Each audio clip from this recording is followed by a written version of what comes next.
Hi guys, tudo bem com vocês? Eu espero que com vocês seja tudo ótimo, porque comigo está.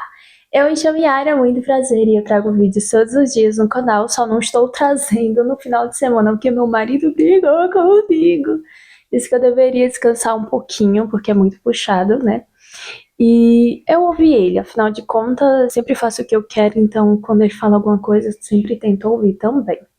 E o tema de hoje é pecado, e a gente já vai iniciar com a seguinte pergunta. Eu tô me sentindo uma professorinha. Vocês sabem o que é pecado? Sabe? Então, o pecado, ele é a ausência, sim, a ausência ou o desvio do bem. Uma escolha que se afasta do propósito divino. Uhum. E a definição do pecado é uma ofensa à lei religiosa e moral. Vocês vão ver, tanto na questão religiosa, sobre religiões, questão até de científica, enfim, outras coisas que vai ser abordada aqui. Vai parecer que a gente vai se desviar do tema, mas na verdade vai estar no tema, tá? Já deixo isso claro. Por quê? Porque em alguns temas a gente vai abordar muito essa questão do desvio da moral, de conduta, aí uma evolução científica, também vai ter umas coisas assim em relação ao psicológico e tudo mais, coisas que, tipo, por exemplo, a gente vai ter um exemplo dos psicopatas também, que são um ser humano, né, no caso, que ele tem ausência da percepção do que é certo e errado, entende? Vamos dizer que seja mais ou menos isso. A gente vai entender mais pra frente. Mas vocês vão ver que vai parecer que a gente está fugindo do tema, mas não está fugindo, tá?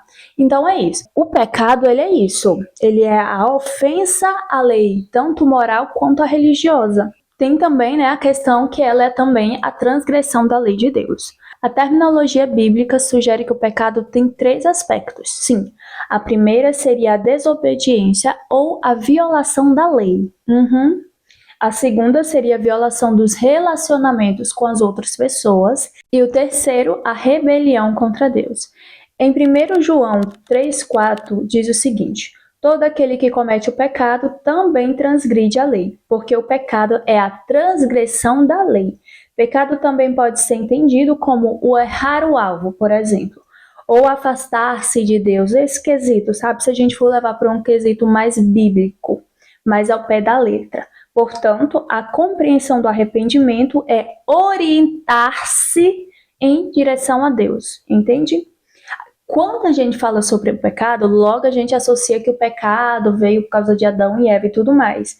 E é interessante comentar sobre isso porque, ao comerem do fruto proibido, eles acabaram rejeitando a autoridade de Deus e decidiram, assim, por si mesmo, que eles iam decidir o que era bom e o que era mal. E buscando assim autonomia em relação ao Criador, e essa desobediência é muito interessante que teve muitas consequências profundas, tanto para Adão e Eva quanto para nós mesmos da atual realidade. E, consequentemente, ou infelizmente, nós somos descendentes. E por sermos descendentes, acabamos que, vamos dizer assim, herdando uma maldição hereditária. Tá, Yara, mas que maldição hereditária? Como assim? A gente tá falando de pecado e não de maldição hereditária.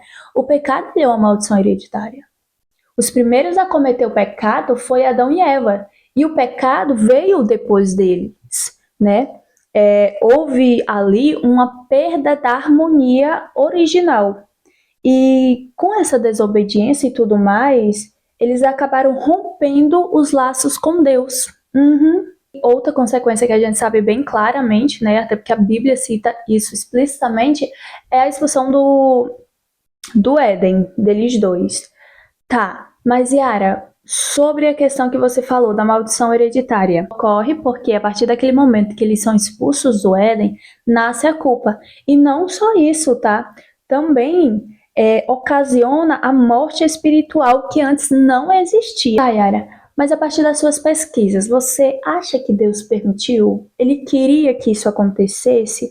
Ou ele sabia que tudo isso ia acontecer? Quando a gente fala sobre Deus, a gente pensa logo em Todo-Poderoso, sábio, o ser superior que sabe de todas as coisas, incluindo o passado e o futuro. Então, assim, é muito difícil dizer isso, até porque a gente nunca vai saber realmente. Segundo a teologia cristã, tradicionalmente, Ela argumenta que Deus ele não permitiu o pecado no sentido de desejá-lo ou de sequer de ocasioná-lo, mas sim o permitiu, entre aspas, como uma consequência inevitável da liberdade que ele nos concedeu desde a criação. Quando ele nos deu o livre-arbítrio, e concedeu-nos a capacidade de escolher entre o bem e o mal, isso foi visto como uma parte essencial para o amor verdadeiro e para também a busca da santidade. Sem essa tal liberdade ou livre-arbítrio, as nossas ações humanas seriam classificadas como sem moral. E com essas escolhas também veio a responsabilidade pelas consequências de nossas ações. E isso, é claro, inclui a responsabilidade pelo pecado também. E se vocês forem em Tiago 1,12, vai dizer o seguinte: bem-aventurado o homem que suporta a tentação, porque, depois de ter sido aprovado, receberá a coroa da vida.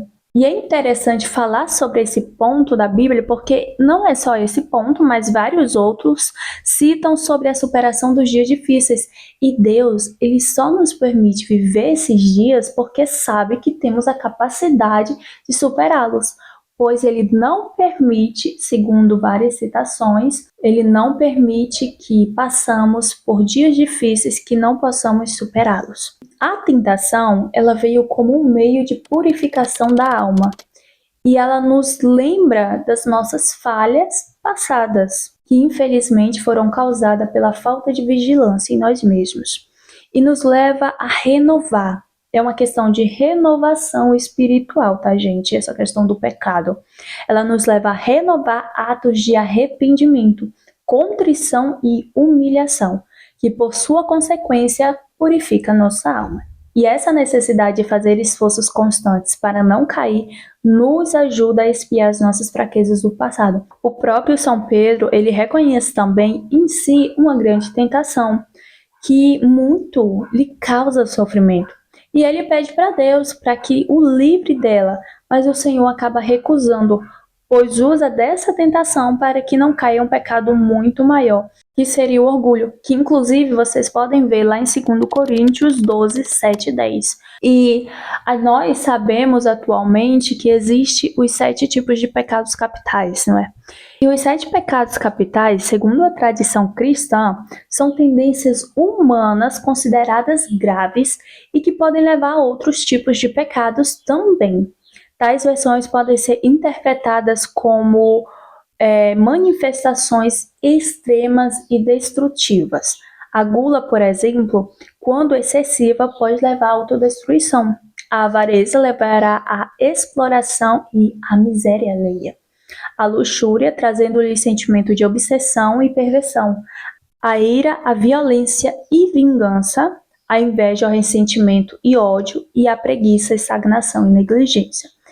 Temos também, por último, a soberba, que nos leva à arrogância e a desprezo pelos outros, podendo levar a atos de opressão e a tirania. Não sei vocês, mas eu acho que um dos que mais estão, não na minha vida, mas eu diria que nas pessoas que me relacionam, entre aspas, que eu não me relaciono com outras pessoas, né? Tem gente que vê muito a questão da inveja, da ira, mas eu já vi mais essa questão de preguiça e soberba.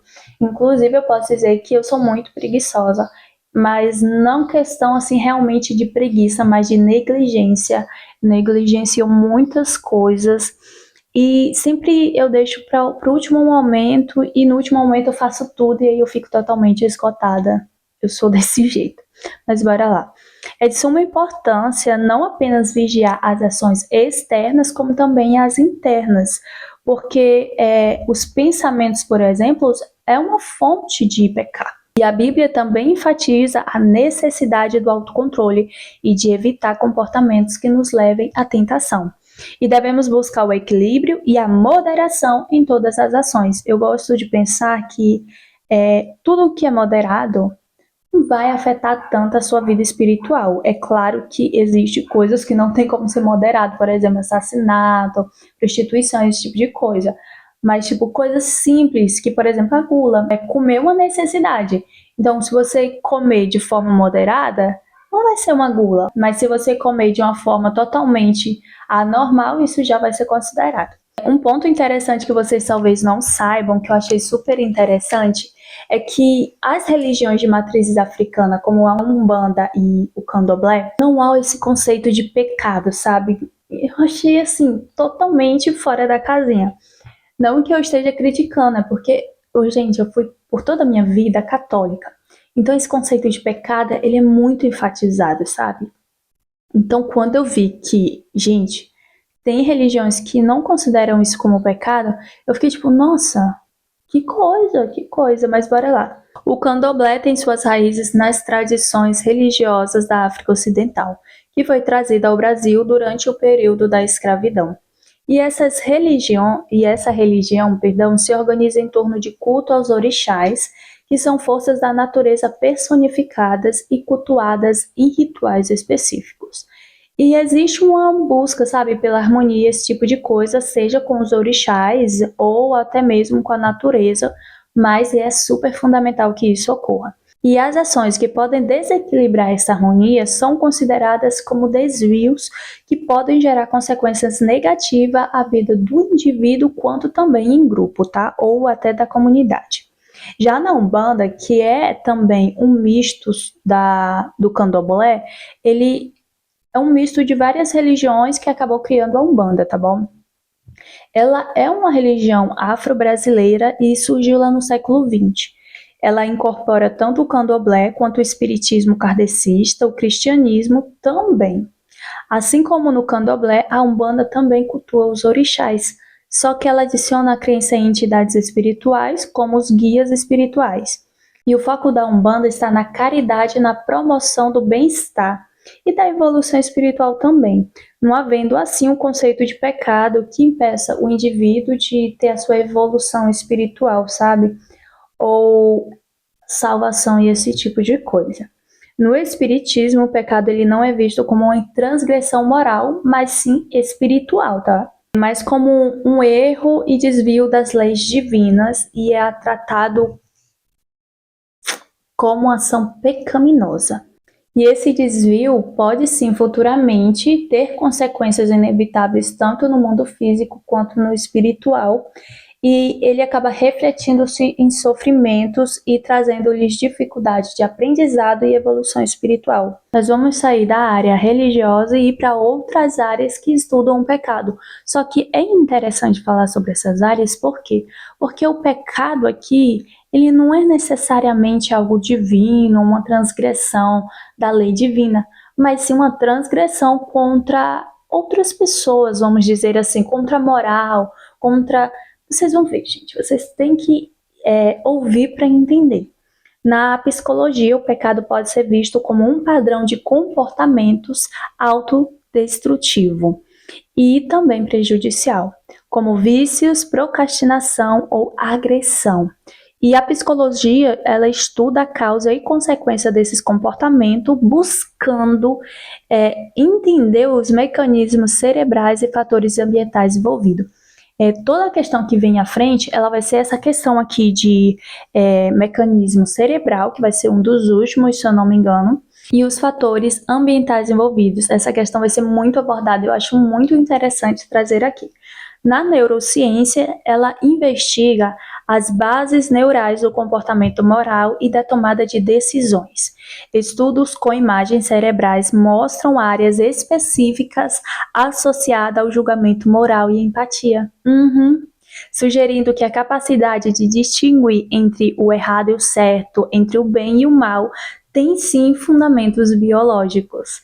E na sociologia, o pecado também pode ser analisado como um fenômeno social. Gente, eu acho muito interessante essa questão, vai ser muito abordado, que o pecado, ele é um fenômeno social, e eu acho isso muito interessante, real, porque ele sai totalmente do contexto religioso. Tá, continuando. Pode ser analisado como um fenômeno social relacionado às normas e valores culturais. Questões como a violência, a discriminação e a desigualdade pode ser vista como expressões de comportamentos pecaminosos em níveis sociais que afetam a vida em comunidade. Já a filosofia explora o conceito de pecado em termos de ética e de moralidade. Filósofos como Kant discutem o pecado como uma violação da lei moral universal, enquanto outros analisam o pecado como um fenômeno existencial relacionado à liberdade e à responsabilidade humana.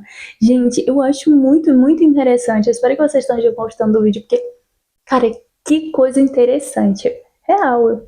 Eu adoro esse tipo de conteúdo que a gente começa a ver várias perspectivas de um mesmo assunto, sabe? Eu fico super empolgada. Agora a gente vai para a ciência e tá perto de acabar, tá, gente? Mil perdões pela demora. Se a gente for abordar esse tema de acordo com os nossos conhecimentos, que é focado só em religião, gente, ai, fica muito chato. Não é nem questão de ficar chato, eu acho que fica muito superficial. Eu gosto mais de abranger. Já a ciência não fala sobre o pecado em si, fala sobre a moralidade evolutiva, que seria comportamentos sociais que garante a sobrevivência. A ciência ela propõe que a moralidade não é algo inato ou sequer imposto por uma divindade, sabe? Mas sim um conjunto de comportamentos que foram selecionados ao longo de nossa evolução para que pudéssemos promover a cooperação, a reciprocidade e o bem-estar social, e que, por sua vez, aumenta as chances de sobrevivência e reprodução em grupo. E esses comportamentos são considerados moralmente positivos, incluindo a empatia, a reciprocidade, a cooperação e a ajuda mútua. Esses comportamentos, quando presentes em um grupo, tendem a fortalecer os laços e aumentar a capacidade de resposta e desafios ambientais e sociais. E está em processo uma tese, na verdade um estudo científico de primatologistas, que tem estudado a moralidade em primatas não humanos. Estão sugerindo que esses comportamentos, como a ajuda mútua e a reciprocidade, têm raízes evolutivas profundas e não são exclusivas de nós humanos ou da nossa espécie humana, o que é muito, muito interessante, gente. O que vocês acham? Comenta aí, tá? Eu vou fazer uma pergunta para vocês, já para que a gente possa finalizar, sobre um cérebro sem culpa. Vocês acham que eles seriam ausentes do pecado por eles não sentirem culpa, por eles terem esse defeitinho no cérebro? Tá. Para justificar essa pergunta, eu vou ler aqui o script sobre os psicopatas e o cérebro sem culpa. Estudos neurocientíficos têm mostrado que o cérebro dos psicopatas podem funcionar de maneiras diferentes em várias áreas, principalmente em zonas associadas à empatia, ao controle de impulsos e à tomada de decisões. Prestar atenção nessa parte, né? Algumas dessas diferenças cerebrais ajudam a explicar o comportamento frio e calculista característicos nos psicopatas. A amígdala cerebral é uma região do cérebro responsável por processar emoções, como medo e culpa.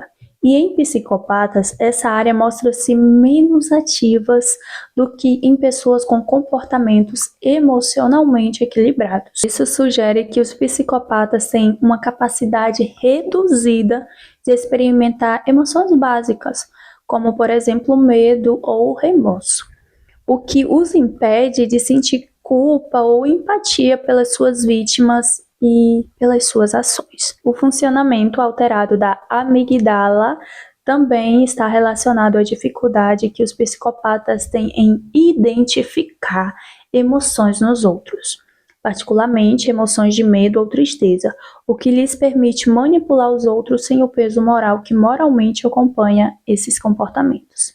Mas diz aí, gente, seria o pecado então um defeito de fábrica? Quando eu fiz a pesquisa e li sobre essa questão dos psicopatas, gente, eu juro, não que o meu marido seja, mas eu pensei logo nele, porque ele não consegue, ele tem uma dificuldade em perceber emoções, e isso foi muito difícil no início. Às vezes eu ficava chateada, só que eu nunca fui de brigar, sabe? Eu ficava só, fecho só a cara. E aí, ele, quando eu me via quieta, ou às vezes eu só queria, assim, ficar em paz, ele já achava que eu tava zangada, sendo que, sabe? Quando eu estava, ele ficava puto, e quando eu não estava, ele me fazia ficar zangada, porque ele ficava dizendo que eu estava zangada sem eu estar zangada, entendeu? E aí, várias outras ocasiões também. É muito interessante isso, mas a gente conseguiu se resolver pela questão mais de eu estar disposta e tentar, sabe? E aí depois eu acho que ele percebeu isso e aí ele acabou cedendo mais e hoje a gente vive muito em paz. Mas quando ele botava o pé na parede, eu botava o pé na parede, era só briga.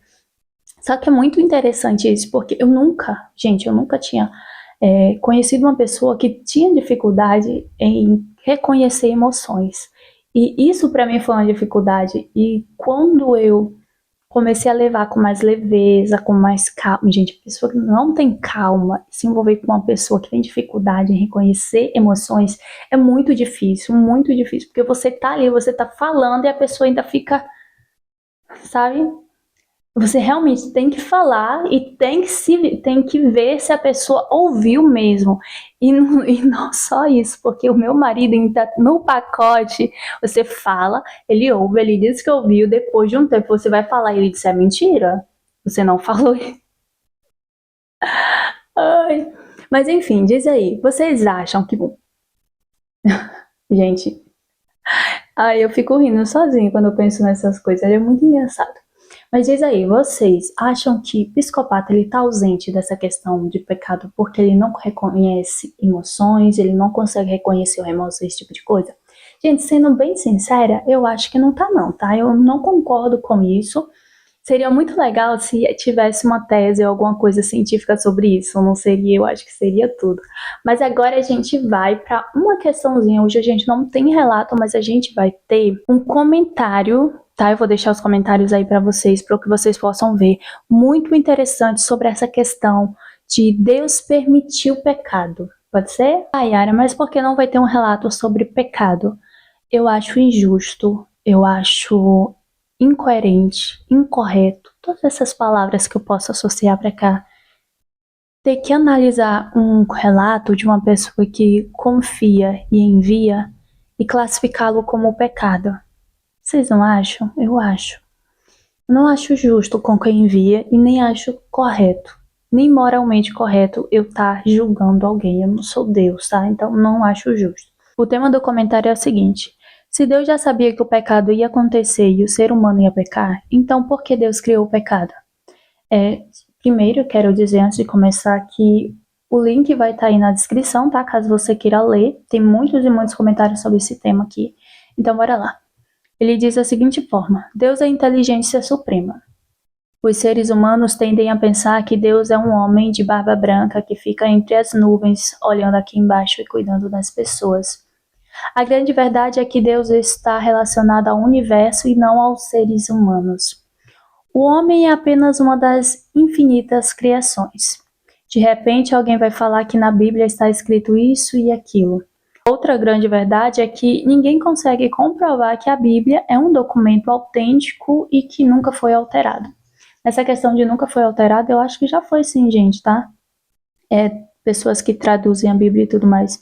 Só que, bem, os textos bíblicos, eles não são referências para o mal ou para que você faça o mal, e nem contraditórios ou tudo mais. Pelo menos não que eu me lembre. Então, assim, alterados pode ter sido sim, só que eu acredito que seja mais questão de tradução. Às vezes uma palavra tem um significado mais forte ou diz muito mais sobre um texto do que a tradução que está. Até porque tem muitos pregadores que eles usam as palavras mesmo da escrita, na escrita oficial, autêntica, ai, não sei falar. Enfim, bora lá. Aqui ele deixou um pouquinho confuso, eu acho que na leitura ia ficar confuso, mas ele diz o seguinte: que os seres humanos são capazes de fazer grandes coisas, mas coisas no sentido ruim que ele fala aqui. E aí ele fala o seguinte forma: imagine se teriam medo de alterar a Bíblia. Dessa forma, Deus não criou o pecado. O pecado existe. Deus não é capaz de evitar todas as coisas ruins que acontecem no planeta Terra e também no universo. Se fosse assim, todos nasceriam sem imperfeições e nunca existiria fome, miséria, guerra e sofrimento.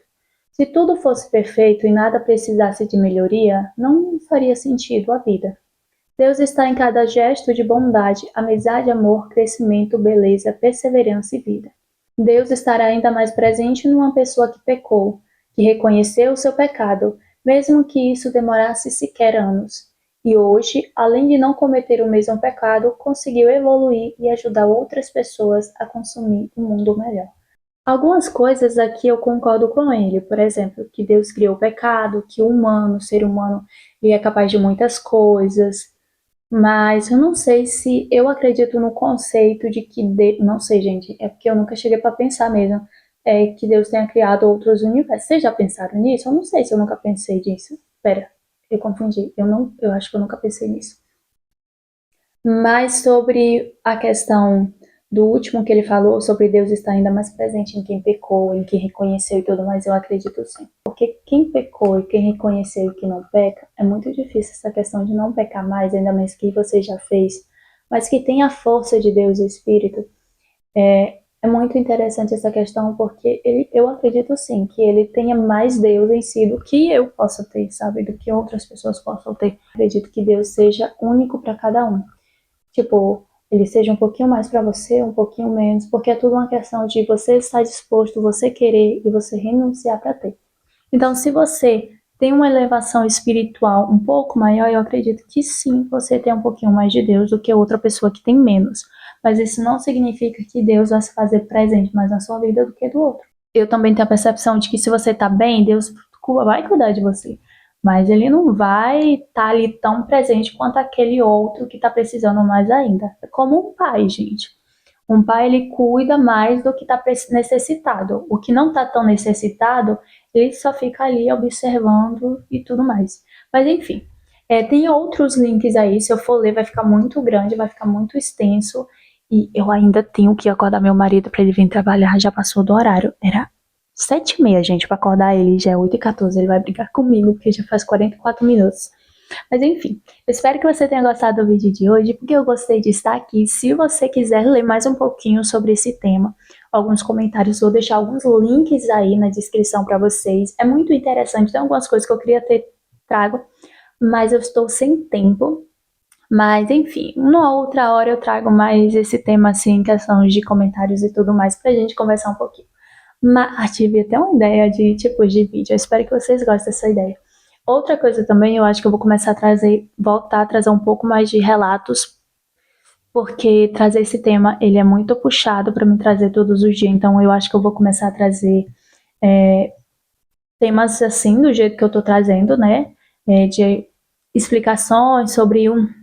Ai, gente, eu tô ficando um pouquinho tonta por causa dessa luz. É... Ai, eu não tô conseguindo falar. Explicações sobre um determinado tema e relatos, e o outro vídeo seria relatos, e eu acho que um outro vídeo de opiniões seria um gostosinho também, que eu gosto de conversar com vocês. Mas é isso, eu espero que você tenha gostado. Se você gostou, não esquece do joinha. Beijo, até o próximo vídeo, até amanhã, tá bom? Amanhã eu prometo que eu posto outro vídeo. Só que eu acho que eu vou postar agora só de segunda a sexta, gente, porque é muito cansativo e eu tenho que montar rede e tudo mais. Então é isso, tchau!